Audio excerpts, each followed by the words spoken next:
umviriza hariho abagomba iyi si cyangwa abagomba iki gihugu bagomba kubambira inda ibintu byinshi byo mu gihugu ukamengo bazogumaha ariko ndafite ikiganuka abantu kuri iyi Noweli umva Yesaya aravuga ngo abantu bari mu mwijima bicaye mu gitutu cy'urupfu babonye umucyo ubarasiye ndagomba ngo umucyo urasire abantu bose uve muri ubwo butamenya ibi byose biri munsi y'ibicu bizogumaho ariko iwacu ni hariya mu ijuru nimwataha uyu munsi muvuye guhimbaza Noweli ntimuce kwa Herode ewe muntu waje hano uyu munsi niwataha uvuye guhimbaza Noweli ntuce kwa Herode ewe wa mugabo ntuce kwa Herode wumve ijwi rivuye mu ijuru rivuga ngo ni iminsi y'iherezo turakwiye gutumbera igihe kiragiriye turi mu gutaha iwacu amahoro ya Kristo Yesu umwami wacu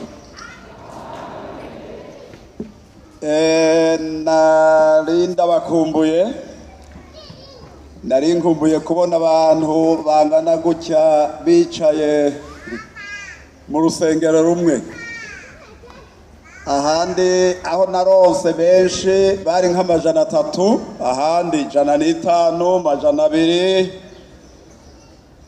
none rero aho ugiye uragaburamwo 300 harimo abantu benshi none rero ishengero rya Pentecote rifise icicaro Alabama hariya muri Amerika bari badutumiye baratumye intasho muzakire mu izina rya Yesu Kristo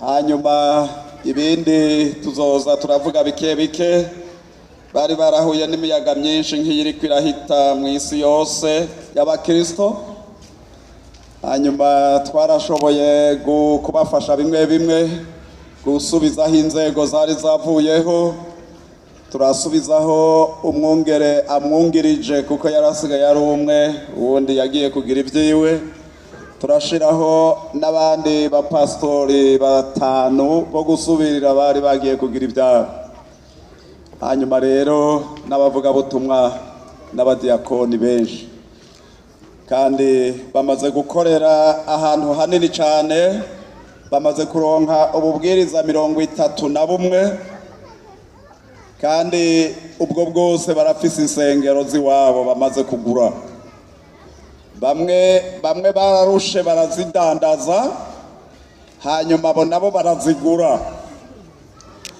no kuvuga rero ivyo mu minsi y'iherezo biriko birashika kwiherezo nyene aha namwebwe nimwateba kwimiyaga itanguye kuba myinshi murashobora kuzorugurisha nimwaronka bazorubagurira kuko ntimugire ngo mwebwe nimwe mukomeye kurusha badutanguriye bigenda birahindagurika ivyo kwisi bimeze gutyo nyene mbonye insengero zaguzwe hariya naciye nibuka umupastori abamaze iminsi ngaha muramwibuka Macumbi niwe yigeze gusigura yashushe ngaha aravuga ngo inyuma y'uburongozi bw'aba bariho ngo birashobora gushika n'izi ntebe mukazozigabura umuntu wese agatwara intebe yiwe turacabirorereye harya ijambo ry'umuntu mukuru ntugere ngo rirapfa guhera n'ingoga nitutasenga cyane none rero reka tureke ivyo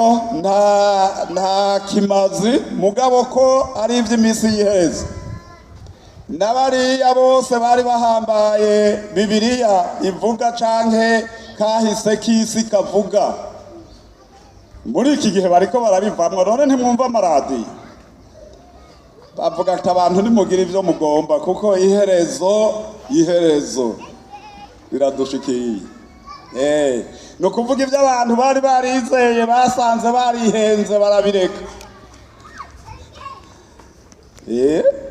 ubu rero harageze ko umuntu ahagarara mu mwanya wiwe yemanga ukuri akakwemanga yemanga ikinyoma akacemanga kuko ivyo vyose birafise umwanya muri Bibiliya nta na kimwe kidafise umwanya muri Bibiliya nico gituma rero twoshimira Imana gusa kandi nshimira bene data tubizinanyimwo mwashishikaye kudufata mu mugongo mu kudusengera. Imana yarabishuye kuko twarabonye ukuboko kw'Imana. Tugomba dusome mu butumwa bwiza bwa Yesu Kristo uko bwanditswe na Matayo. Tuza gusoma bikeyi kuko ngira ngo murafise umunsi mukuru ukomeye hari iwanyu. Nabonye abantu mwashajije cyane bikomeye gose, amakorale turabashimiye cyane, mwaje neza nk'abantu baje guhereza kabisa. Mwari mwavyiteguriye cyane, biraboneka yuko umunsi mukuru watagase hari iwanyu.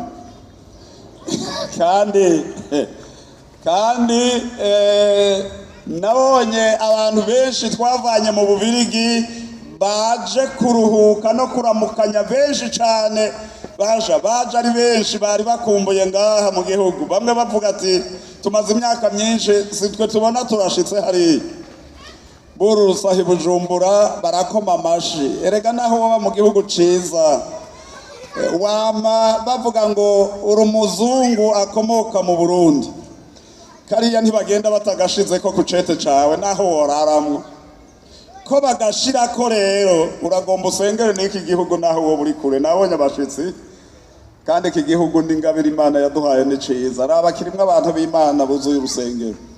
Imana nishimwe. Rega dusome mu izina rya Yesu Kristo. Matayo 2 duhereho. Abanyabwenge b'ivyinyenyeri baninahaza Yesu. Yesu amaze kuvukira i Betelehemu mu gihugu c'Ubuyuda ku nganje y'umwami Herode, haza abanyabwenge bavuye mu buseruko baja i Yerusalemu, barabaza bati umwami w'Abayuda yavutse ari hehe? Kuko twabonye inyenyeri yiwe turi mu buseruko, none tukaba tuzanywe no kumushengerera. Umwami Herode avyumvise ahagarikana umutima n'ababa i Yerusalemu bose, akoranya abakuru n'abaherezi n'abanyabwenge b'ivyanditswe bose bo muri ubwo bwoko, arababaza ati Kristo azovukira hehe? Bati ni Betelehemu mu gihugu c'Ubuyuda, c'Yudaya, niko vyanditswe n'umuntu yavugishwa n'Imana ngo kandi wewe Betelehemu mu ntara y'Ubuyuda nturi mutoya mu baganwa b'Ubuyuda, kuko kuri wewe hazovu uganza niwe azoragira abantu banje b'Abisirayeli. Buno Herode ambagaza b'abanyabwenge mu mpisho, abasiguza igihe iyo nyenyeri yabonekeye, abatuma i Betelehemu ati mugende mubaze mushiruse umwete ivy'uwo mwana, nimwamubona muce muza kumbarira ngo nanje ngende kumushengerera. Nabo bumvise iryo jambo ry'umwami baragenda, maze iyo nyenyeri babonye mu buseruko irabarongora, ibashikana hejuru y'aho uwo mwana ari, ihagararaho. Babonye iyo nyenyeri buzura umunezero mwinshi cyane, bashitse mu nzu babona uwo mwana na Mariya nyina wiwe, barapfukama baramusenga, barumura ibiseke vyabo, bamushikanira amazahabu, bamushikanira amashikanwa, inzahabu, imibavu n'isenga. Ivyo biheze baburirwa n'Imana mu ndoto ngo ntibasubire guca kwa Herode, baca mu yindi nzira basubira mu gihugu c'iwabo. Nagomba tuvugane amajambo make. Iyo tuvuye barazi uyu munsi mukuru wa Noel, ariko uko nabonye batanguye kuhimbaza bakora byinshi. Umuntu wese ku nzu yiwe no mwibarabara na hariya hose baradekoye ahantu hose. Abandi nabo bariko bitegura basuma bagura impuzu z'abana ziki, bamwe ati ni umunsi mukuru w'abana, abandi ati n'ibindi, abandi nabo ugasanga yadekoye ikigirwamana kiri imbere y'inzu yiwe akacambika amashurwe.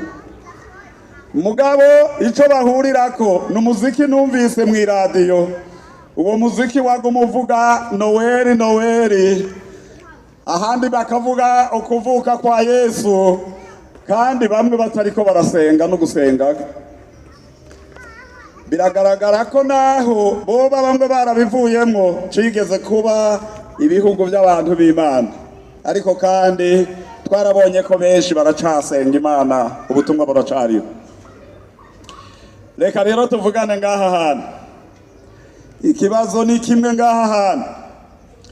Aba banyabwenge b'inyenyeri muri Bibiliya ya kera bavuga ngo bavuye iburasirazuba, ariko muri iyi nshasha isubiwemwo bavuga ngo bavuye mu buseruko. Baje Yerusalemu barabaza ikibazo, bari bafise ikibazo kimwe gusa kivuga ngo umwami w'abayuda yavutse ari hehe, turangire iyari. Nico kibazo bari bafise. Urumva abantu bashobora kubabaza ati ivyo muvuga nibiki?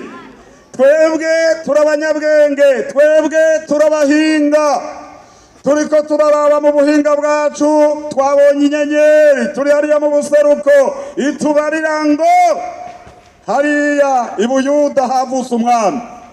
None twaje nimutwereke umwami yavutse ahari. Nararavye kuri Herode.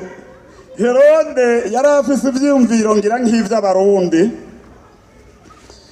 Umurundi naho yoba yanse ibintu canke akabikunda, n'abantu bafise ivyiyumviro bigumye, ivyiyumviro vy'umurundi. Utamuzi baramuciye ku mugani, hari umugani bavuze ku murundi. Abarundi n'abantu bafise imitima igumye, naho wobona ariko aratwenga, muriko muratwenga, ngira bari bameze nka Herode. Herode acariyumvira ati none ivyo bintu bavuga ni biki? Umwami yavutse. Akumva yoba yari yarumvise atariko hari abahanuzi bari baravuze ibintu. Umwe ni Mose, yari yaravuze ngo Imana izohagurutsa umuntu mu Bisirayeli azoba ameze uku. Yesaya yaravuze ngo uwo muntu azoserukira abari mu mwijima bazobona umuco ubarasiye. Uwo muntu yari yaravuze Yesaya ngo inkumi izotwara inda ivyara umwana w'umuhungu. Kandi uwo muntu Yesaya yari yaravuze ngo uwazovuka azoba Imana y'ubushobozi, azoba afise ubutware ku bitugu vyiwe. Baravuga bati umwami aravuga ati byari byaravuzwe, hari icyo utazi. Hariho uwundi yari yaravuze naho azovukira, n'uwitwa Mika. Yari yaravuze ko azovukira i Betelehemu. Ntiyavuze ko azovukira i Yerusalemu, oya, i Betelehemu. Hamagara abo banyabwenge mu mpisho. Ubonye abantu bagirira inama mu mpisho, umenye ko batari abanyakuri. Abanyakuri bagirira inama amanama bera. Ubonye umuntu agirira inama mu mpisho, umenye ko atari mukuri. Cyangwa ubonye winjiye ahantu abantu bariko baravugana bagaca bagira ngo cwe bagahora, ukamengura bakubise kandi mutasezeranye, ikimenyetso ntibari mukuri. Ivyo bariko baravuga si ukuri, bari mu bindi. Nico gituma bakangutse, imitima yabo yabagirije ko bari mu kinyoma. Acarondera abo banyabwenge bazana mu mpisho, arababaza, iyo nyenyeri mwayibonye ryari? Bimeze gute? Bigenda gute ngo muve hariya mushikino? Genda mubaze mushiruse umwete, ivyo uwo mwana nimwabimenya muce mugaruka kumbarira. Ariko mu mpisho ko yari umwami, yari kuja mu kirimba, ingabo zigahagarara neza, ati ntumira ko abo bashitsi bavuye kure baza hatuvugane. Ariko mu mpisho, hariya mu mpisho, sindiko ndavuga bajya abagabo bahora bagira inama mu mpisho baraha. Oya bijya n'ivyo iwanyu sivyo ntumbereye. Ubu ndi muri Noweli ngaha, ntihagire ubugira ubwoba, sinakubonye ariko ndazi yuko ivyo birabaho mu bantu bo muri ibi bihugu vya Afrika. Ariko umva hanyuma rero nimwamubona muzoce mugaruka kumbarira. Nta mwami akunda uwundi mwami.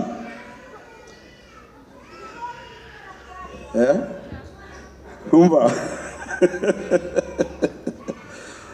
kandi ikibazo cari muri Herode. Uwo mwami atavukiye i Yerusalemu, n'umwami muke. Abami hariya ba Herode bavyara ba Herode kandi Herode ntiyari umuntu umwe, ryari izina ry'ubwami. Bantare b'i Burundi, bamwambutsa, bamwezi, bamutaga, si umuntu umwe, ni benshi. Hari Ntare wa mbere, wa kabiri, wa gatatu, wa kane, twari tugeze ku wa gatanu mu Burundi. Ba Herode ni benshi. Herode yategerezwa kuvyara Herode kugira ngo ico gihugu kigumane ubwami bw'aba Herode. Uwo muntu ko yavukiye ahandi atari muri iyi dinasti, muri uyu murongo w'aka karonda k'abami, muze kumumbariza, hama muze kugaruka mumbarire.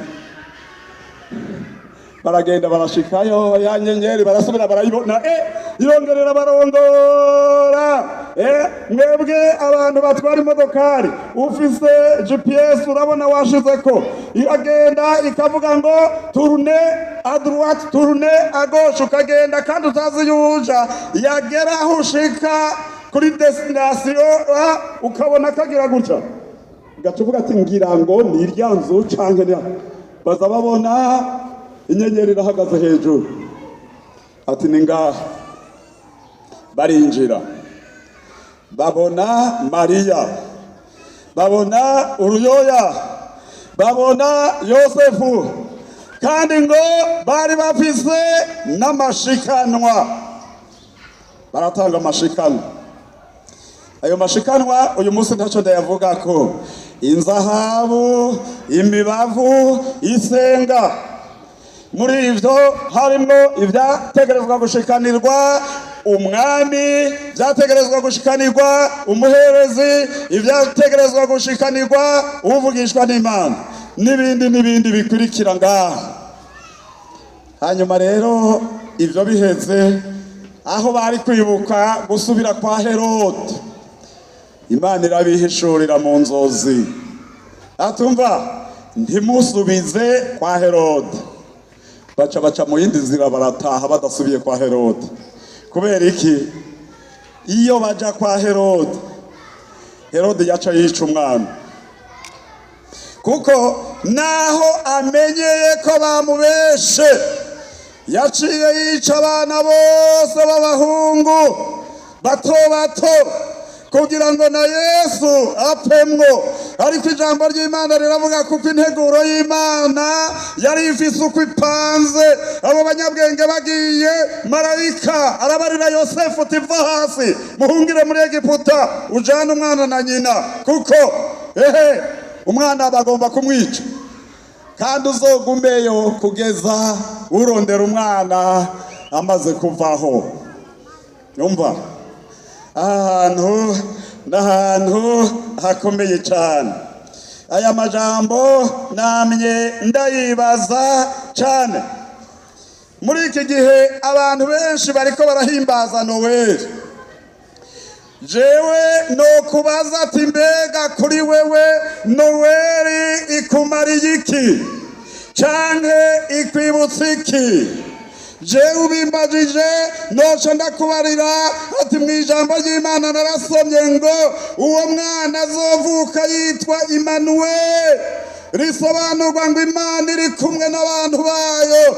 Nca numva ko muri iki gihe yaje dukwiye kwamana n'uwanyiguze Yesu Kristo. Imana iri kumwe n'abantu bayo. Aha rero ari muri twebwe uyu munsi, hari umuririmbyi aririmba ngo ureke umwami avuke kandi avukire mu mutima wawe. Ntakiri mu ruhongore, ntakiri hariya mu bwato bw'inka, ariko aronke ikibanza. Ibiguruka birafise ivyari bibamwo, n'imbwebwe zirafise imyobo zibamwo, ariko umwana w'umuntu niko twaririmbye yabuze aho arambika umusaya, muri wewe nta kibanza hafise. Umuntu umwe w'Imana n'umukozi w'Imana muri urugendo yaranshingiye intahe. Bakozi b'Imana turafise ikibazo, tuwe hange kabisa.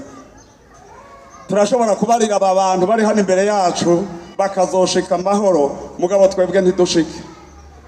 Itakuwa bahati mbaya kwetu, nimba twarahevye ibintu byose mugabo umuntu ntazoshike, birashoboka. N'umuntu umwe w'umukozi w'Imana, nk'uko noca mbona umwe muri aba bavuga ubutumwa bari hano imbere, nkaba naramwigishije ubutumwa bwiza bwo kwihana. Hanyuma rero akaba umuvugabutumwa kugeza ku rugeza rwa abapasitori.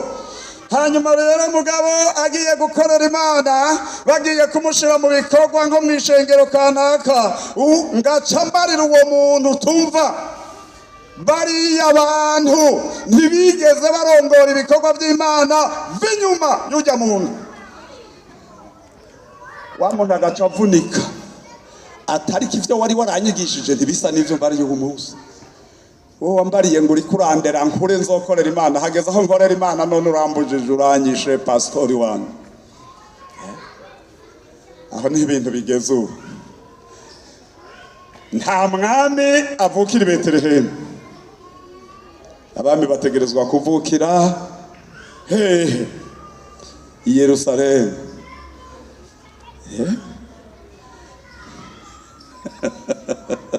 Ko mutwenga mu ndaba.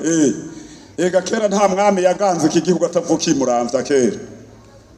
Ubagira ngo abami bavukira hehe? Kubera ibihe biza birahinduka, nimwe mwama mubiririmba ngo ingoma zo mw'isi yose zama zigenda gute? Zama zigenda zigumaho, zigira gute?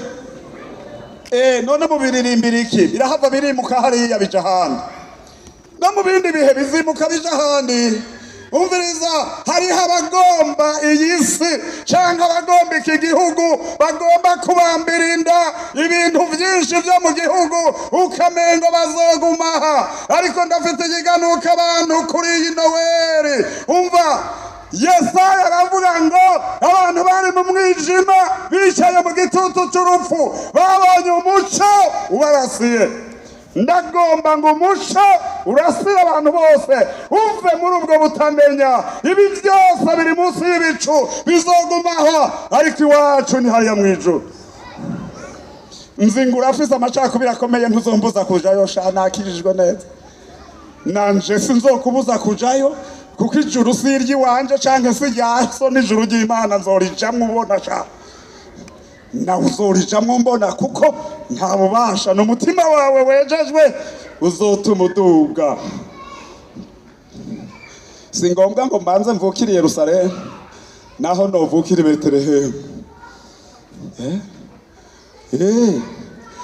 Hariho abantu bavukira mu kinyoma, bagakurira mu kinyoma, bakigishwa ikinyoma, bagasazira mu kinyoma, bakazopfira mu kinyoma. Petero Pawulo ariko arigisha ashika Atene. Ashitse Atene, abantu benshi baca baramwanka, bavuga ngo nta yandi makuru bavuga atari amakuru y'umugabo w'umugumutsi avuga ibya Yesu Kristo. Ariyumvira ati, aba bantu kugira ngo ntebe ndabashikire nogira gute? Aratembera hariya mu gisagara ci Atene, aratembera kwa Bahati Nzuri, abona ahantu handitswe ngo ikigirwamana c'Imana itazwi. Basi araronse inyigisho, acaraza arababarira, mwabagabo, nabonye ko muri abasenzi bakomeye kandi ivyo musenga murabikomereje. Hari ikintu ngomba kubabarira. Aho nagendagenze nanezewe cyane, nabonye ngo Imana itazwi musenga ngaha iwanyu iyo mana itazwi rero niyo ngomba kubabarira. Ivyo kumugwanya birahagarara, bari bakeneye kumva imana yabo itazwi kugira ngo bayibasobanurire neza. Bamaze kumutega amatwi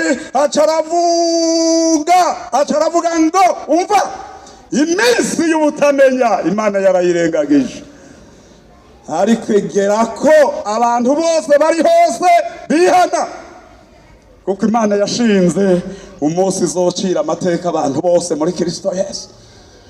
Umva bantu b'Imana, ndabona mumeze neza muri shengero rya Pentecote ryiza rishajije. Reka tuvuge ko uyu munsi muri shengero rya Pentecote ryo ku Ntahangwa abantu baravyishimiraga. Jewe ndi umukristo wo ku Ntahangwa, sawa ni vyiza cyane. N'abakozi b'Imana ukumva ko uri umukozi w'Imana wo ku Ntahangwa ugahonyora bikinjira, ndagufitiye iganuke ube mu ishengero rya Kristo.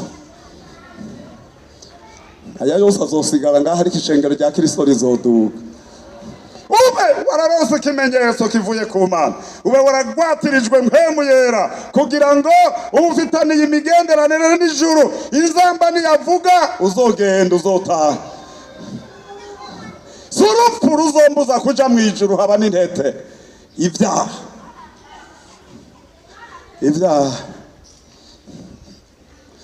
Herode abonye abanyabwenge bagiye batagarutse aca yica abantu. Urazi intambara zo muri Afurika aho ziva, hariho umusitanteri umwe ubu yarabaye mukuru, simvuga aho yatwara, yari afise izina ry'ikirundi rigoye. Benshi bapfa politike nayo muri ibi bihugu vyagowe nk'ibihugu vyino muri Afurika harimwo amoko, harimwo intara, harimwo iki, ariko ivyo jewe sindavyemera. None Kayini na Abeli bari bafise ubwoko bungahe n'intara zingahe ko bagandaguranye ari babiri gusa? Mugabo uwo musitanteri urazi izina ryiwe uko ryitwa? Yitwa Bapfinda.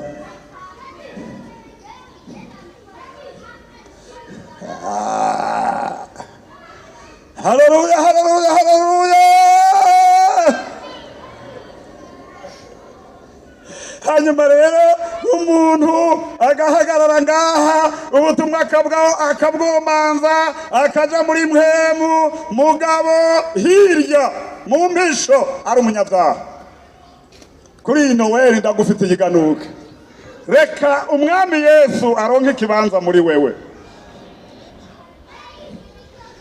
Bakozi b'igihugu mbona mu ndaba harya ndabafitiye iganuke, genda muba bizigirwa niho abandi b'inyuma yanyu boronka ikibanza. Mugabo nimutaba bizigirwa ab'inyuma yanyu ntibazosubira kuronka aho baja. Nibavuga ngo hariho umukozi muri bijya biro w'umupentekote yuzuye mpemu yera, ntarya igiturire, ntagira gute, bariya baguhaye akazi bazogutuma n'ubundi.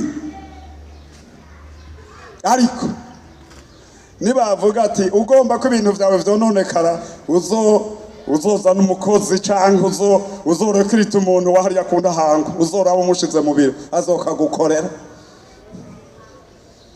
Harageze, turiko turashika kwisozera ry'ibihe, harageze ko umukristo Yesu erega ntakivukira mu ruhongore, yaraje abarira abantu ubutumwa bwiza bwo kubahuza n'Imana, yaraje ahomvora cagisika cadutandukanya, yaraje abari kure arabazana, abari hafi ababarira amahoro kugira ngo abuzuze n'Imana, kandi ahejeje ivyo yaraduze mu ijuru, kandi turiteze ko azogaruka. Abantu benshi ivyo bakora muri iyi minsi ntibazi ko Yesu azogaruka. Yesu azogaruka. Kandi ntazogutinya ko wabaye bishop canke archbishop. Oya, azotwara abakijijwe neza. Reka turirimba akaririmbo, mumfashe tukaririmba. Jendo mo Kristo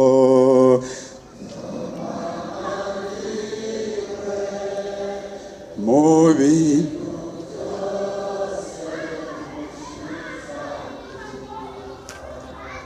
Jendo mo Kristo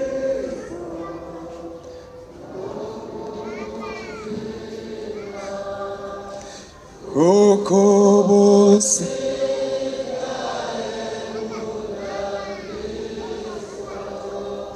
Ukukwa hoya Yaziraje Bikwiyena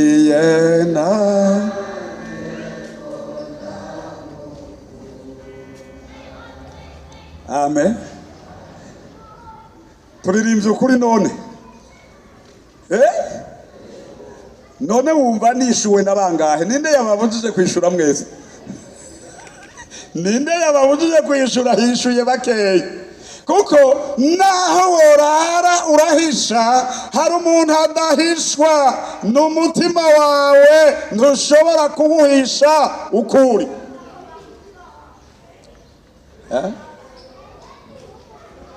Harageze kuba umukristo w'umukristo. Nagira ndababarire ikintu kimwe. Iyo numva ko ndi muri Kristo Yesu, nkabyumva nabyutse neza, nkumva ko ndabyumva, nzi ngo hariho amageragezwa, hariho inyandiko, hariho ibitutsi, hariho iki, nta na kimwe bimbwiye. Kubera iki? Nimba ndi muri Kristo Yesu, Yesu azontabara. Ariko ntariyo. Umva, Sawuli yarahejeje kwica abantu, yarahejeje gushira mu ibohero abantu bose bari Yerusalemu, kuko bari mu idini rishasha ry'umuntu yitwa Yesu. Hanyuma abantu barasanzara i Damasiko. Rero bariko barasenga, bumva ko ariko ararondera ivyete vyo kujayo. Araronka ivyete barabisinya, araronka abagendanya arabaronka. Ariko ageze mu nzira, hagati na hagati mu nzira, Yesu arahaguruka atuma umukozi wiwe yitwa Umucotipa. Arahagarara agwa hasi, umuriro uzimwa n'uwundi. Hanyuma rero arabaza ngo urinde ga mwami? Umuntu ankubise hasi ninde? Ivy'ivyete birahagarara, ivy'ubufarisayo birahagarara, ivyo kuba umuntu yize ibintu vyinshi imbere ya Gamaliyeli birahagarara. Hasigara ikibazo kiri hagati yiwe na Yesu, kuko aragaramye hasi. Hanyuma va hasi uhaguruke ushike mu gisagara, bazokubarira ivyo ukwiye gukora hariya niwashikayo. Ishengero rya Kristo uritumye intoki, abatumye urutoki mu mbonezi y'ijisho rya Yesu. Ndakunda Imana. Ijwi riravugira hariya muri ba bantu basenga bato bato. Nararondeye ivyete vya Ananiya ndabibura. Ananiya, umva, haguruka, genda. Aragenda. Genda usengere Sawuli. Sawuli w'Itaruso arahanaka nahanaka ariko arasenga. Genda. Uwo mukristo aravuga ati none uyu mwami nabaratugoye, ntazi vyari bimuzanye ino. None avuze ngo ngende gusengera uwo muntu. Ariko ndabona Ananiya agenda kwa Sawuli. Sawuli mwene data, umva, udutege turagaruka. Baramuha icarya ararya, arasubira araraba arabona, mu nyuma arabatizwa. Ndakunda Yesu, iyo muhuye neza yagutumbeye aca atangura gushinga intahe, temwe yemwe ivyo mukora byose mwitonde, umwami Yesu yanyiyeretse. Abantu uwo mugabo ivyo atanguye muramuraba neza. Tumva, numvise ijwi, naguye hasi, nabonye Ananiya aza kundambika kw'ibiganza. Umviriza, naho wowe umukristo mutoyi, naho wowe ukimuga, naho wowe umusaza, ugume muri Kristo Yesu. Uzogukorako azoba akoze kuri Kristo Yesu. reka umwami avuke aronke ikibanza mu mutima wawe, reka umwami aronke ikibanza mu mutima wawe, umurekere ivyumba vyose akuganze, uzogukora akazokabona. Herode, uwo Herode yarahavuye arapfa, mugabo naho yapfuye ubundi Herode aravuka. Ba Herode bagumye bavuka. Hanyuma rero uwo Herode wundi aca atangura guhama abo bantu bo muri iryo shengero ry'intango. Umunsi umwe rero yiganje ahagarara ahantu arashikiriza amatangazo akomeye, maze rero Imana irashavura ituma marayika wayo ikubita urushi Herode. Herode agwa hasi aca arabora mu mwanya umwe nyene, babona inyozi irajejeta akubiswe n'umumarayika w'Imana. Kubera iki? Ariko aragwanya ishengero rya Kristo kugira ngo arisambure. Ishengero ryanje n'amarembo y'ikuzimu ntazorishobora. Amen, amen. Reka tugaruke ngaha.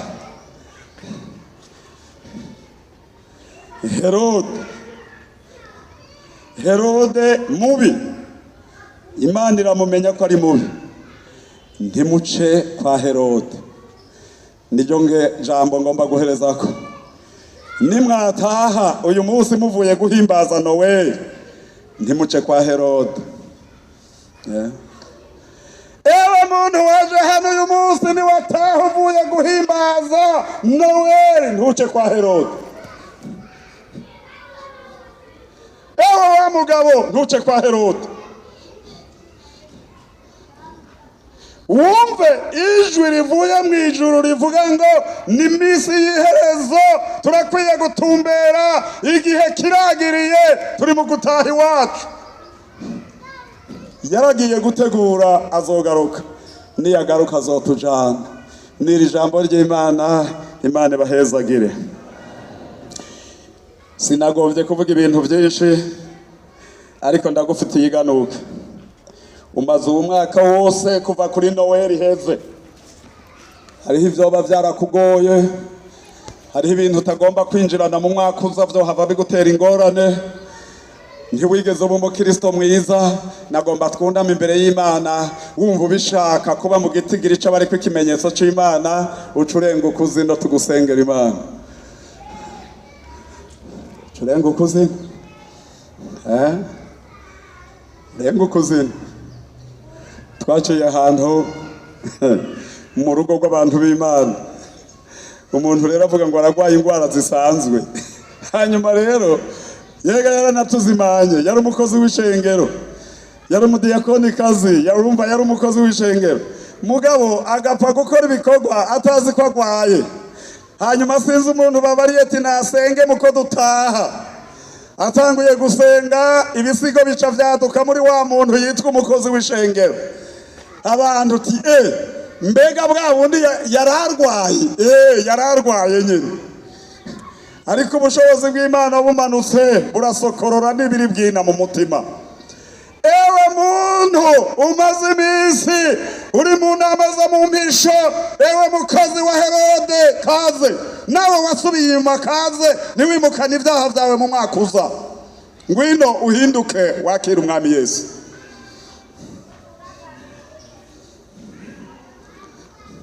Turagomba gusenga Imana. Ubutumwa bwo muri iyi minsi y'iherezo ntuhave wibaza ngo no kurambararamwo. Abantu baravyumvise no kubibutsa gusa. Naho wo buri hanze, ngwino turakurorera. Tugira dusenga Imana.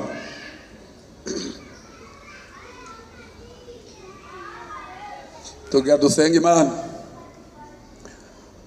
Haleluya, haleluya. Tugira dusenga Imana. Nagomba usabe Secrétaire Général Mushikino musengera ababana. Haleluya. Twese vyagiye ahera mu ijuru, se umwami wacu Yesu Kristo. Turagwaye icubahiro kano kanya keza ku munsi mukuru wa Noel duhaye. Ubuntu bugerekeranije n'ubundi mwami wugurura isi yose ironse ikindi gihe cyo kwirimbura. kuko Yesu wavukiye muri ino si kugira ngo uzane ubugingo budashira kuba kwizeye, kandi waje gutangaza amahoro, waje gusangangura ibikorwa bya Satani, waje uzanye ijambo rizima ryo gukiza abana bawe. Nuno munsi turagushimiye hano ku ntahangwa ko rihejeje kuvugwa. Turibukijwe ngene wavutse inyuma y'ubuhanuzi bw'imyaka myinshi cyane, ariko abari bakwiteze bari maso mu mitima yabo, nibo bamenye ko ibyavugishijwe bishitse. Barakurikirana baramenya ko umwami wo gucungura abantu abonetse, ariko abandi bose ngo bari biryamiye, bari mu byabo, ntibari bashishikaye ibyo wavuze. None rero ubuhanuzi buvugiye hano ku ntahangwa ngo abantu bongere bibuka, witeguye kugaruka kujana bakwiteze. None uyu mwanya turasenze kuri aba bantu bumviye ijambo ry'Imana bagaca bugufiya. Uyu mwanya w'igiciro kinini turasabye ngo uze wowe nyene uvuga ijambo mu mitima y'abantu, ubemeze kubahariye, amajwi yose ahagarare, iyi Noheli bayisangire nawe mu mitima yabo banezerwe. Hindira hanze ibikwanka muri iyi mitima ifukamye, ibi byaha biriko birihanwa. Ni wewe witwa ukiza ibyaha by'abantu. Kuraho ibyaha mwami Yesu, tangaza amahoro, tangaza amahoro muri iyi mitima yose iciye bugufiya yihanye. Inanga bifatikanye n'ino mitima yihanye, umunezero wabo wuzure. Urakoze mwami Yesu kuhariye, urakoze kutanza amahoro, urakoze kuzanya ivyizigiro bisha. Aba bantu cubaha kubandanya urugendo, ubaha amaso abona ivy'iminsi n'ibihe tugezemo, bumire kugakiza, bumire ku ijambo ryawe, bumire ku masezerano. Urakoze mwami ko aba bantu bose ubahariye, kandi ndagushima yuko imbabazi zawe zihoraho ibihe bidashira kubazakira. Urakoze ko hari abantu bawe, urakoze ko amazina yawe yanditswe mu gitabo cy'ubugingo. Tubasengeye twizeye mu izina rya Yesu Kristo umwami n'umucunguzi wacu, amen. Mwami abagirire neza. Twagomba abantu bafise imitwaro n'ibindi bokwereka Imana, n'abarwaye abo bose bahagarare imbere y'Imana kugira ngo Imana batabare. Imana ifise ububasha n'ubushobozi bwo kubikora. Dusabe Pastor Lambert mushike hano musenge Imana, sengera abo bafise iyo mitwaro yose. Mwami Imana data wa twese uri mu ijuru, turagushimiye ingene wadushikanye mu bihe vyiza bitwibutse igikorwa c'Imana yakunze abari mw'isi kugeza hirungi ku mwana wayo w'ikinege Yesu Kristo. Arambara ishusho y'umwana w'umuntu, aravukira mu nda y'umugore kugira ngo agaragaze uguca bugufi kumushikiriza umuntu. N'umunyavyaha arashikirwa, na twebwe twarashikiriwe.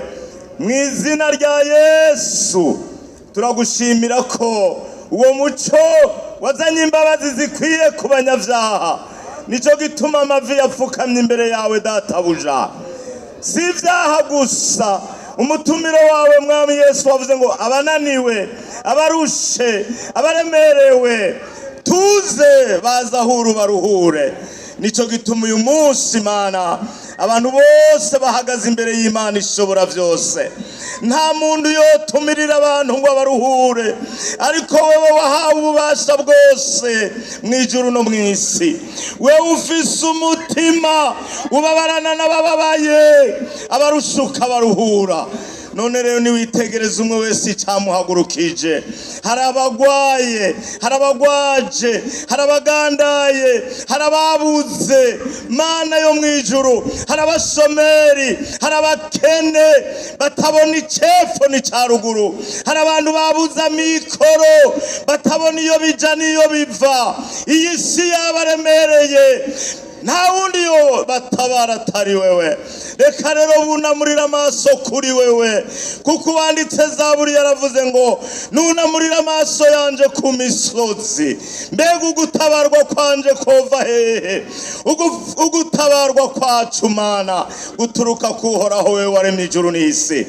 Ugutabara kwawe ni kururukire muri iyi ngoro. Aba bantu nubahe Noweli, aba bantu nubagirira umunsi mukuru, aba bantu nubatura imitwaro, aba bantu nubakiza indwara, aba bantu nubakiriza ababo, aba bantu nubacira inzira. Wavuze ngo ntituzogeragezwa ibirenze ivyo dushobora kwihanganira, ngo hamwe n'ivyo uzoca icanzo. Uwera w'ishengero ciri canza aba bantu Mana, ciri canza urugwaruka, cicanzo mu ngo, cicanzo mu kazi, cicanzo mu bikorwa. Mana yo mwijuru, turasenze ngo umwansi ababise. Haleluya. Satani nabise abantu b'Imana kugira ngo ukuboko kwawe gukora ibitangaza n'ibimenyetso, ushitsa amasezerano kuba kwizera. Turizeye kubikoze kandi turabigushimiye mu izina ry'umwami wacu Yesu Kristo. Amen. Imana ibahezagire kandi bishure. Amen.